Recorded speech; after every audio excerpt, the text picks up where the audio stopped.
के अंदर।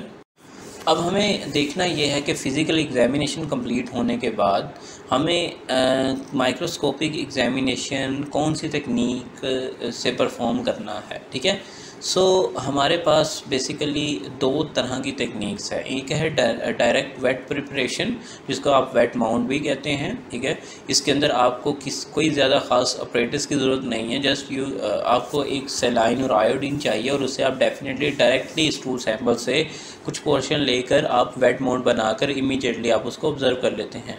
हाँ, इसके अंदर एक प्रॉब्लम यह है कि आप इस वेट माउंट को स्टोर नहीं कर सकते ज़्यादा देर के लिए, तो डेफिनेटली ये ड्राई हो जाता है, तो जिसकी वजह से आप इसको देख नहीं सकते। फर्दर इसकी डिटेल हम आगे चल के देखेंगे। उससे पहले आपको ये बता दें कि कुछ टेक्निक्स ऐसे हैं कि जिसके अंदर हम पैरासाइट्स के ओवर असिस्ट को देखने के लिए सबसे पहले उनको कंसनट्रेट्स कर लेते हैं। मीन्स उसे कि उनको बहुत सारे, अगर एक स्टूल के अंदर बहुत सारे रैंडमली मिलते हैं तो हम कोई ऐसी तकनीक यूज़ करते हैं जिसके अंदर हम ज़्यादा स्टूल सैंपल लेकर उसको जब हम स्टेप वाइज तकनीक परफॉर्म करें तो वो ज़्यादा जो स्टूल सैंपल्स हैं वो एक ही जगह इकट्ठे हो जाते हैं। कंसनट्रेटेड जो है वो हम डिपॉजिट ले लेते हैं, या हमारे पास जो है वो सुपरनेटेंट कंसनट्रेटेड विद ओवा और सिस्ट आता है, जिसकी वजह से हमारे पास अगर कोई भी ओवा और सिस्ट होता है तो वो मिस होने के चांसेस कम हो जाते हैं इन टेक्निक्स की वजह से।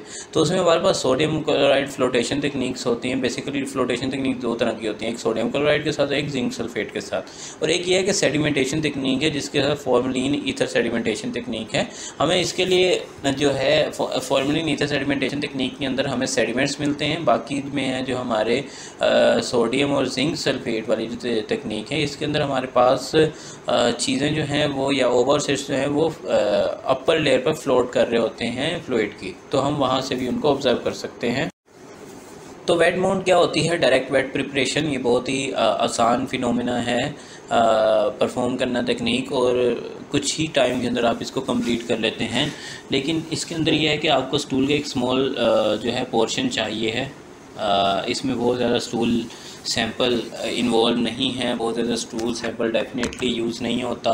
तो अगर कोई ऐसा ओवरसिस्ट है जो स्टूल सैंपल में आप पिक नहीं कर सके तो वो मिस भी हो सकता है। इसीलिए आयोडीन प्रिपरेशन या सेलाइन प्रिपरेशन जो है वो बहुत ज़्यादा सेंसिटिव तकनीक नहीं है, बट डेफिनेटली सबसे आसान है। और हमें अगर पेशेंट के अंदर ओवा और सिस्ट में स्टूल सैंपल के अंदर ज़्यादा है और प्रॉपरली मिक्स है तो हमें इस तकनीक से फ़ायदा भी होता है, वो हमें मिल जाते हैं। कम टाइम के अंदर हमें फाइंडिंग मिल जाती हैं, तो इससे अच्छा क्या हो सकता है? Small portion of faeces examined by making a thin suspension in a drop of normal saline and iodine. ठीक है, सिंपली क्या होता है कि आप एक ग्लास स्लाइड के ऊपर क्या करते हैं, नॉर्मल सेलाइन का ड्रॉप लेते हैं और आयोडीन का ड्रॉप लेते हैं, और आप स्पून की मदद से जो है वो स्टूल या फीसिस सैंपल को उस कंटेनर में से पिक करते हैं, और वो जो एक सेलाइन का ड्रॉप है और उसके साथ साथ आयोडीन का जो ड्रॉप है उसके अंदर उस स्टूल सैंपल का जो पोर्शन आपने पिक किया था with the help of toothpick और स्पून, वो आप उसमें मिक्स कर देते हैं। तो उसके बाद उसी ड्रॉप के ऊपर जिसमें अब फीसिस भी मिक्स हैं, आप कवर स्लिप से उनको कवर कर देते हैं। ठीक है, तो इसमें एक बात याद रखेंगे, जब भी आप ऐसे स्टूल सैंपल को ले रहे हो तो सबसे पहले आप इस स्टूल सैंपल को मिक्स करेंगे। अगर वो मिक्स हो सकता है तो आप सबसे पहले फीसिस को अच्छी तरह मिक्स करते हैं ताकि होमोजेनस मिक्सचर बन जाए। ओवा और सिस्ट अगर कहीं भी है तो हमें कहीं से भी ले लें तो वो हमें मिल जाए। अगर पहली बात है मिक्सचर के बाद अगर आप देखते हैं मिक्सचर जो है वो मिक्सर जो है उसमें हमें ब्लड और म्यूकस वाली जगह भी मिल रही है मिक्सचर में। अगर कहीं और मिक्सचर के अलावा तो आप ब्लड और म्यूकस को प्रेफर करते हैं तो आपको ब्लड और म्यूकस वाली साइड से लेना है, क्योंकि वहाँ पर ज़्यादा चांसेस हैं। इसके अलावा हमें माइक्रोस्कोपिक फाइंडिंग में क्या मिल सकता है? ऐसी तकनीक के अंदर हमें फूड रेजिड्यूज डेफिनेटली मिलेंगे, अनडाइजेस्टेड और डाइजेस्टेड फूड पार्टिकल्स भी मिलेंगे। उसकी वजह यह है कि आपने डायरेक्टली स्टूल सैंपल से प्रिपेयर की है जो वेट प्रिपरेशन है, तो जिसकी वजह से आपको वहाँ से ज़रूर फाइंडिंग्स मिलेंगी ये अनडाइजेस्टेड पार्टिकल्स। इसी तरह फ़ैट ग्लोब्यूल्स भी मिलेंगे। तो जो फ़ैट ग्लोब्यूल्स होते हैं, अगर बॉडी में फ़ैट जो है ज़्यादा इंटेक किया गया है तो वहाँ से मिल सकते हैं। इसी तरह स्टार्च ग्रैन्यूल, सेलुलर रेसिड्यूज भी मिलेंगे अगर बहुत ज़्यादा डाइट ऐसी ली गई जिसमें स्टार्च ज़्यादा थी, सेलुलोज, ग्रीनी वेजिटेबल्स ज़्यादा थे। इसी तरह जो हैं सेल्स, आरबीसीज, डब्ल्यूबीसीज, एपिथेलियल्स भी मिलते हैं। इसी तरह क्रिस्टल्स भी कुछ हैं वो मिल सकते हैं, but ova and cyst are much important because हमें ये बताना होता है कि ओवा नॉर्मली प्रेजेंट नहीं होता, सिस्ट भी नॉर्मली प्रेजेंट नहीं होता, इसी तरह आरबीसीज में नॉर्मली प्रेजेंट नहीं है, ठीक है, क्रिस्टल्स भी नॉर्मली नहीं आते। सो ये वो चीज़ें हैं जो एबनॉर्मल हैं, इनको प्रेजेंट होना, इनका अगर प्रेजेंट हैं डब्ल्यूबीसी भी अगर ज़रूरत से ज़्यादा है तो ये हमें इंडिकेट करता है कि पेशेंट जो है वो किसी पैरासिटिक इन्फेक्शन से सफ़र कर रहा है। अगर हमें कोई ओवा या सिस्ट मिलता है तो हम उस ओवा या सिस्ट को आइडेंटिफाई करते हैं कि वो किस पैरासाइट के, देन हम रिपोर्ट करते हैं ताकि पेशेंट को है वो एंटी पैरासिटिक ड्रग दी जा सके और वो क्योर हो सके। इसका प्रोसीजर क्या है, मैंने आपको जैसा कि पहले बता दिया। सबसे पहले आप क्लीन स्लाइड्स लेंगे, दो, एक के ऊपर आप नॉर्मल सलाइन के अंदर प्रिपरेशन वेट माउंट बनाएंगे, दूसरे में आयोडीन के अंदर। आयोडीन के अंदर इसलिए बनाई जाती है ताकि जो आयोडीन है वो शेड दे देता है बेसिकली कोई ओवा और सिस्ट अगर प्रेजेंट है उसकी बाउंड्री को, तो उस कंट्रास्ट की वजह से हमें माइक्रोस्कोप पे आइडेंटिफाई करना आसान हो जाता है उस ओवा और सिस्ट को, ठीक है।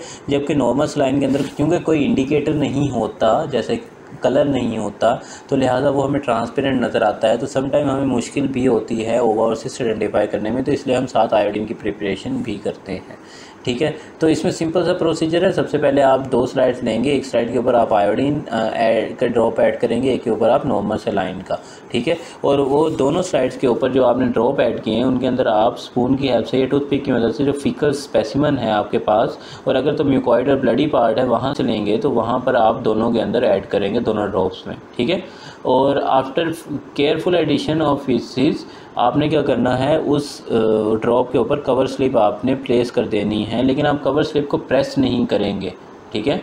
तो कवर स्लिप इस तरह जस्ट प्लेस करेंगे कि जो फ्लूइड है वो उस कवर स्लिप के अंदर नीचे रहे। अगर आप प्रेस करेंगे तो डेफिनेटली फ्लूइड जो है वो कॉर्नर से बाहर मूव कर जाएगा और स्लाइड आपकी प्रिपेयर सही नहीं होगी, ठीक है।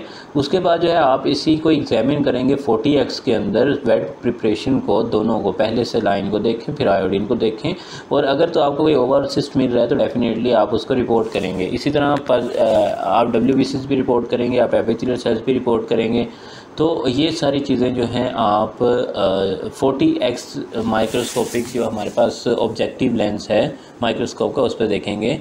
अगर 100x का ऑब्जेक्ट यूज़ नहीं करेंगे उसकी वजह ये है कि वो ऑयल इमर्शन पर यूज़ होता है, और वेट प्रिपरेशन देखने के लिए यूजुअली ऑयल इमर्शन पर आप काम नहीं करते। जी, ये डायग्रामेटिक रिप्रेजेंटेशन है हमारे दोनों, जो हमारे एक वेट माउंट प्रिपरेशन का जो प्रोसीजर था उसकी। सबसे पहले आपने स्लाइड ली, उसके ऊपर ड्रॉप ऐड किए, एक आयोडीन का और एक नॉर्मल सलाइन का, और उसके बाद फिर आपने स्टूल सैंपल ऐड किया दोनों ड्रॉप्स में। वो ऐड करने के बाद आपने फोर्स पर कवर स्लिप प्लेस की थी, देन आप 5th नंबर पर उसको माइक्रोस्कोपिक स्टडी करेंगे। तो जो भी आपको फाइंडिंग्स मिलेंगी आप नोट डाउन करेंगे। इसी तरह क्या है, कुछ वेट माउंट की प्रिपरेशन के एडवांटेजेस भी हैं, वो हमें देखने हैं। जैसे कि हमें इसमें अगर हम सैंपल ज़्यादा ओल्ड नहीं है और हमने वेट माउंट बनाई है तो हमें मोटाइल अमीबा भी मिल सकता है, ठीक है, जिसमें आरबीसीज इंजेस्टेड होंगे। बेसिकली अमीबा की कोई शेप नहीं होती मोटाइल अमीबा की, ट्रोफोसाइट की, लेकिन इसमें हमें वो सूडोपोडिया के साथ एक ख़ास एंगल पर, एक ख़ास डायरेक्शन पर मूव होता नज़र आएगा, और उसके अंदर हमें इंजेस्टेड आरबीसीज भी नज़र आएंगे, ठीक है। इसी तरह ओवर सिस्ट जो है वो भी हमें बड़ी आसानी से मिल सकते हैं किसी भी चीज़ के, अगर हमें स्टूल सैंपल सही जगह से पिक कर लिया है। और आयोडीन जो है वो कंट्रास्ट जो है वो बनाती है, जिसकी वजह से क्या होता है कि एग या जो सिस्ट है, ओवा या सिस्ट जो है, उसको शेड मिल जाता है, जो हमें आइडेंटिफाई करना और हेल्पफुल होता है हमें ऑब्जेक्ट को आइडेंटिफाई करने में। और जो हमें नॉर्मल है एबनॉर्मल स्ट्रक्चर दोनों मिलते हैं इस वेट माउंट प्रिपरेशन के अंदर। इसके बाद डिसएडवांटेजेस भी हैं वेट माउंट प्रिपरेशन के अंदर। सबसे पहले जो है, सबसे पहली बात ये कि आयोडीन जो है वो किल कर देती है और मोटाइल ऑर्गेनिज़म को, तो डेफिनेटली वो हमें डेड मिलेगा, लेकिन हो सकता है कोई ऑर्गेनिज़म अगर है तो वो पड़ा हुआ वो हमें नज़र आए डेड। लेकिन अगर तो साथ नॉर्मल सलाइन प्रिपरेशन हमने बना रखी है तो पॉसिबल है वहाँ पर हमें वो मोटाइल अपीयरेंस भी मिल जाए अगर कोई अमीबा या प्रोटोजोआ भी है, ठीक है। हम सबसे बड़ा नुकसान ये है कि हम इसको हाई पावर यानी कि हम ऑयल इमर्शन में नहीं देख सकते, ठीक है। तो अगर हमें कोई चीज़ देखनी भी है तो हमें उसकी लास्ट जो लिमिट है वो 40x का ऑब्जेक्टिव लेंस होता है। ठीक है, अगर जो ऑब्ज़र्वर है या माइक्रोबायोलॉजिस्ट है वो लेस एक्सपीरियंस्ड है तो पॉसिबल है वो इंटरप्रेट ना कर सके बिटवीन अनडाइजेस्टेड फूड पार्टिकल्स और ओवा या सिस्ट है। या फिर इसमें यह भी हो सकता है कि अगर सैंपल ज़्यादा पिक कर लिया गया है तो ओवा और सिस्ट जो है वो कवर हो जाएं किसके साथ,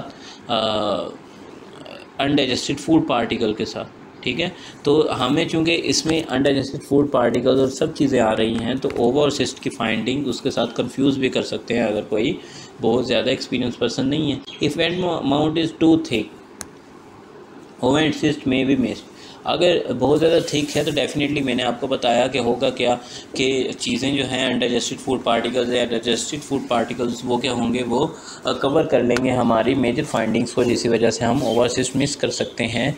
ठीक है, और अगर तो कोई ओवा और सिस्ट जो है वो स्टूल सैंपल के अंदर बहुत कम है तो डेफिनेटली हम स्पून की मदद से हम बहुत थोड़ा सैंपल ले रहे हैं, जिसकी वजह से हो सकता है कि हमारा वो एरिया ना आए जिसमें ओवा या सिस्ट हो, तो लिहाजा हमें मिस भी हो सकता है अगर ओवा या सिस्ट जो है अभी बहुत कम है इस स्टूल सैंपल में। तो 3 टेक्निक्स हैं जो कंसंट्रेशन टेक्निक्स हैं जो कि यूज़ होती हैं रूटीन स्टूल एग्जामिनेशन में। फॉर्मलिन ईथर सेडिमेंटेशन टेक्निक है जिसके अंदर फॉर्मलिन यूज़ होगा, ईथर यूज़ होगा और इसमें सेडिमेंट्स ऑब्टेन्ड होंगे और वो सेडिमेंट्स जो है वो सिग्निफिकेंट होंगे हमारे लिए। इसी तरह सोडियम क्लोराइड फ्लोटेशन टेक्निक है, इसमें एक्चुअली सैचुरेटेड सोल्यूशन यूज़ होता है सोडियम क्लोराइड का, जिसमें एक्सर जो है एग यानी कि ओवा और सिस्ट जो हैं वो फ्लोट करते हैं ऑन द सरफेस, जिसके जो हम सरफेस से उनको आइडेंटिफाई करते हैं। फिर जिंक सल्फेट फ्लोटेशन टेक्निक है, इसमें स्पेशली हम जिंक सल्फेट को यूज़ करते हैं और इसमें भी हमें सरफेस पर ओवा और सिस्ट मिलते हैं तो हम उसको आइडेंटिफाई करते हैं। फॉर्मलिन ईथर सेडिमेंटेशन टेक्निक के अगर हमें समझें तो formalin not only kill the parasite but also preserve the morphology. होता क्या है इसके अंदर, हम फॉर्मलिन अगर यूज़ करेंगे फॉर्मलिन से वो वर्म की डेथ तो हो जाएगी लेकिन उसको प्रिजर्व भी कर लेगा, तो हमें फाइंडिंग में वो हमें डेड ऑर्गेनिज्म मिलेगा लेकिन उसकी ख़ास हमें शेप मिलेगी। हम उस शेप को आइडेंटिफाई करके भी इंडिकेट कर सकते हैं कि which parasite is present in this stool sample. More sensitive than wet preparation, उसकी रीज़न ये है कि हम इसमें ज़्यादा स्टूल सैंपल यूज़ करते हैं, हमें इसमें अनडाइजेस्टेड फूड पार्टिकल्स नहीं मिलते, हम उसको पहले ही जो है सिर्फ ओवा और सिस्ट को फाइंड आउट कर सकते हैं इजीली। ठीक है, तो जिसकी वजह से हमें जो है ये ज़्यादा अच्छी टेक्निक है और इसके अंदर चांसेस कम हैं कि ओवा और सिस्ट कोई मिस हो सके।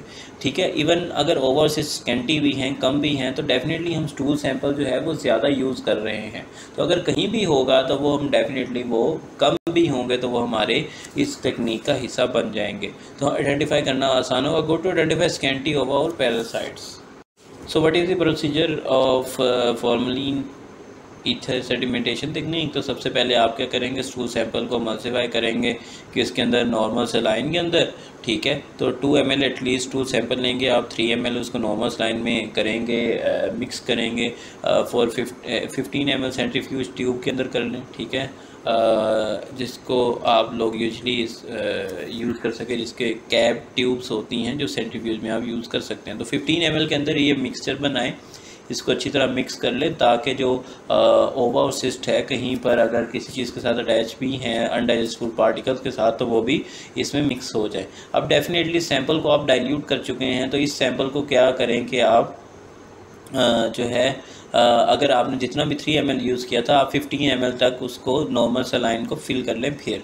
ठीक है, अब फिल करने के बाद इसको मिक्स करने के बाद आप इसको अगेन सेंट्रीफ्यूज करेंगे ताकि सेंट्रीफ्यूज करने के बाद हमें अकॉर्डिंग टू स्पेसिफिक ग्रेविटी जो है हमें चीज़ें सेपरेट मिले। तो जो ओवा और सिस्ट होंगे वो हमें डिपॉजिट में मिल जाएंगे। ठीक है, मीन्स टू से कि आफ्टर सेंट्रीफ्यूगेशन वो हमें नीचे मिल जाएंगे। तो सबसे पहले आप कहेंगे सुपरनेटेंट को डिस्कार्ड करेंगे और अगेन आप ये प्रोसेस रन करेंगे। अगेन आप 15 ml तक आप से लाइन से फिल करेंगे और उसको सेंट्रीफ्यूज करेंगे और आफ्टर सेंट्रीफ्यूगेशन आप डिस्कार्ड कर देंगे सुपरनेटेंट को, मीन्स टू से कि जो ऊपर लिक्विड फॉर्म में चीज़ नज़र आई है और जो डिपॉजिट होगा हमारे पास वो सिग्निफिकेंट होगा। तो डेफिनेटली आप सुपरनेटेंट को डिस्कार्ड करने के बाद डिपॉजिट को अपने पास सेफ रखेंगे। ठीक है, उसी टेस्ट ट्यूब के अंदर। और जो है फिर आप क्या करेंगे, 10 ml जो है वो फॉर्मलिन लेंगे, और फॉर्मलिन वही आपको पता है 10% फॉर्मलिन यूज़ की जाती है, ठीक है। और इसी को आप 5 मिनट तक जो है इसी तरह रखेंगे ताकि फॉर्मलिन जो है वो प्रिजर्व कर सके। फिर आप क्या करेंगे, इसके अंदर 3 ml ईथर ऐड करेंगे, ठीक है। तो 10 ml तक आपने क्या ऐड की, फॉर्मलिन, उसके बाद फिर आपने 3 ml तक ईथर ऐड किया, और आपने इसको जेंटली मिक्स करने के बाद सबसे पहले इसको कैप्ड किया, उसके बाद इसको आपने अच्छी तरह मिक्स कर देना है ताकि फॉर्मलिन और ईथर अच्छी तरह मिक्स हो जाए, और डिपॉजिट जो नीचे बचे थे वो भी इसमें मिक्स हो जाए, ताकि कोई भी वो चीज़ है वो हिमोजेनस हो जाए, ताकि उसके बाद हम सेंट्रीफ्यूज कर सकें। फिर हम सेंट्रीफ्यूज करेंगे तो सेंट्रीफ्यूज में हमें जो है डेफिनेटली चीज़ें according to specific gravity separate हो जाएंगी। तो हमें यूजुअली देखा गया है कि 4 लेयर्स मिलती हैं। जो सबसे पहले जो टॉप 3 लेयर्स होती हैं उनको रिमूव करना होता है आपने, वो हमारे लिए सिग्निफिकेंट नहीं होती, ठीक है। तो कुछ उसमें से अनडाइजेस्टेड फूड पार्टिकल्स होते हैं, कुछ उसमें से ईथर की लेयर होती है, तो वो हम उसे रिमूव कर देते हैं। तो हमारे पास जो चीज़ बचती है वो होते हैं डिपॉजिट।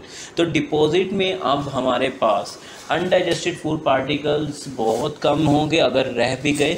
इसके साथ साथ हमारे पास ज़्यादा इंपॉर्टेंट चीज़ें होंगी, वो ओवा और सिस्ट होंगी, जो हमारे लिए इम्पोर्टेंट भी हैं, ठीक है। तो हम क्या करते हैं, सिर्फ डिपॉजिट से उसी तरह वेट प्रिपरेशन बनाते हैं आयोडीन के साथ मिलाकर, हम जिस तरह हमने पहले बनाई थी उस डिपॉजिट को यूज़ करते हुए। फिर हम माइक्रोस्कोपिक एनालिसिस करते हैं और ओवा और सिस्ट को देखते हैं, आइडेंटिफाई करते हैं कि वो किससे बिलोंग करता है, और उसको रिपोर्ट किया जाता है। उसके बाद हमारे पास आते हैं फॉर्मलिन ईथर सेडिमेंटेशन टेक्निक। इसमें आपने देखा था कि हमारे पास 4 लेयर्स थी। सबसे पहले इथाइल एसीटेट था, उसको हमने रिमूव किया। फिर हमारे पास डेब्रीज आ गए, अनडाइजेस्टेड फूड पार्टिकल्स और वेस्ट मटेरियल, जो कि हमारे लिए सिग्निफिकेंट नहीं है, उसकी एक लेयर बन जाती है। 4th लेयर जो होती है हमारे पास, वो 3rd लेयर सॉरी जो होती है वो फॉर्मलिन की होती है। लास्ट एंड 4th लेयर जो होती है वो हमारे पास सेडिमेंट्स होते हैं। तो 4th लेयर हमारे लिए सिग्निफिकेंट है, तो फॉर्मलिन तक हम इसको डिस्कार्ड कर देते हैं सैंपल को, और जो डिपॉजिट होता है उससे हम आयोडीन प्रिपरेशन से हम उसको आइडेंटिफाई करते हैं कि उसमें ओवा और सिस्ट कौन से हैं।